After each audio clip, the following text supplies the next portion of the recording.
Holy cow, guess what we're talking about today? Encroachments. Well, I just lost y'all. It was nice seeing you. I'm kidding. So encroachments, what's an encroachment? I'll tell you what an encroachment is. An encroachment is really simple. They exist on single family homes or detached homes. For the average public, that you're driving down the street and you see a house on a lot. Is that house in the right spot? Odds are, I would say 99.9% of all the houses in the city of Calgary, in fact it's higher than that, are all in the right spot. But then, well, you know what people do? They do crazy things. They go and build a garage. Or maybe a shed. Or how about a retaining wall? How about planting some trees where you weren't supposed to? Trees aren't encroachments, so you don't have to worry about that. But how about paving stones? There's lots of little things that people do to their properties. The biggest one is you get your back alley paved. A lot of people like to pave back alley. All the homeowners get together. They say, hey, we want to pave our back alley. Cut down on all that dust. It's really nice having a paved back alley. You pay for it, you get your back alley paved. But you know what? I just had a situation. But they did that.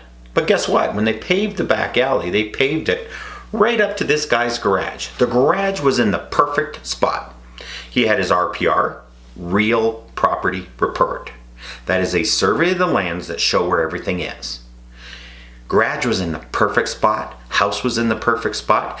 Fencing, sheds, patio, deck, everything. But guess what? They paved the alley. And when they paved the alley, he had his garage set back a little bit further because he wanted it to get easy to get in and out with a trailer. Because it was a fairly large garage. And guess what? They paved right up to the garage. Guess what? Property line was 2 feet beyond where they paved. And that pave is continuous. And guess what? That is an encroachment. You're not allowed to have continuous pavement or concrete from the city land to your land. In case they ever have to dig up that alley, they don't want to dig up your portion. And because it's continuous, encroachment. Simple as that. You got to get an encroachment agreement. Now, encroachment agreements, 1, are not difficult to get. 2, the city almost always issue an agreement. They put a little stamp on your real property report and everything's good.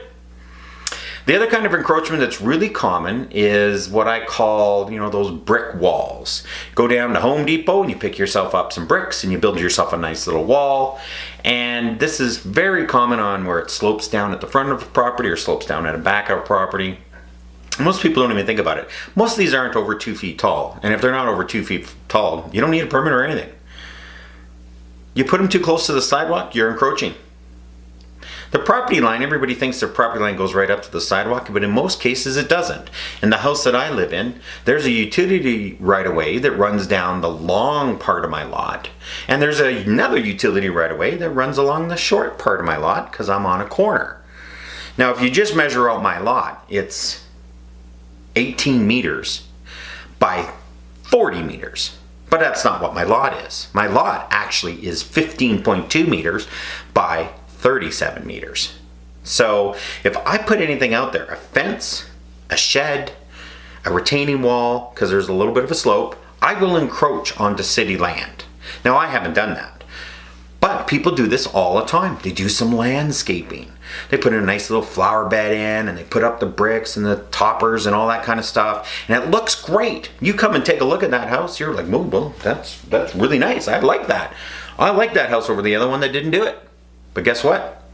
Encroachment. Are you going to buy that house that has the encroachment? Of course you will. In 22 years, I've never had anyone have to take down that encroachment. The only time you have to take down that encroachment, because they'll give you an agreement, is if they got to dig that up, they got to dig the sidewalk up, or they got to dig the alley up, or say a water line burst, or a sewer line burst, or a gas line to your house has to be replaced by ATCO, or something like that, and they got to dig that all up, and that encroachment is in the way, they're going to just dig it all up. And it's up to you to fix it. Now, most of these encroachments are not big things. The most common one is a shed. People go out and buy a 10 by 10 shed. They buy a plastic 10 by 10 shed and they put it on their lot and they stick it right in the corner. I see this all the time in new areas, and that shed is on top of that little concrete thing that goes along the back of the property. It's called a swell. It's for water drainage. You're not allowed to do that. Encroachment. A lot of those have to be moved. And if you build a nice big wooden shed and stuff like that and you do it over that encroachment, you got to move it. And most sheds can be moved, so the owner will have to move that or tear it down and rebuild it. In either case, encroachment. Encroachments are very important to know what they are, and if you have one. And if you have one, you just got to know what it is. In my experience, most encroachments, nothing ever happens from them. But there is the odd time it does, so you have to be prepared for it. So do you want to buy a house that has an encroachment? Happens every day. Just listed one. Just sold one. No problem. They knew what it was. Wasn't hidden. You should know. That's the big thing about selling real estate. Something my dad told me a long time ago when I was looking for my first house, which there's another video on how I bought my first house at 18. He said to me, you should know everything there is to know about that house. And if you know everything there is, then you know what to do. Do you want to buy it? Are you okay with those things? Are they really serious? Or are they kind of minor? Every house has a little something, and especially if you get into the older areas where there's beautiful bungalows and big trees and lots of street parking and you've got an alley. I personally love houses with a back alley, especially with the green, blue, and black bins we got going on.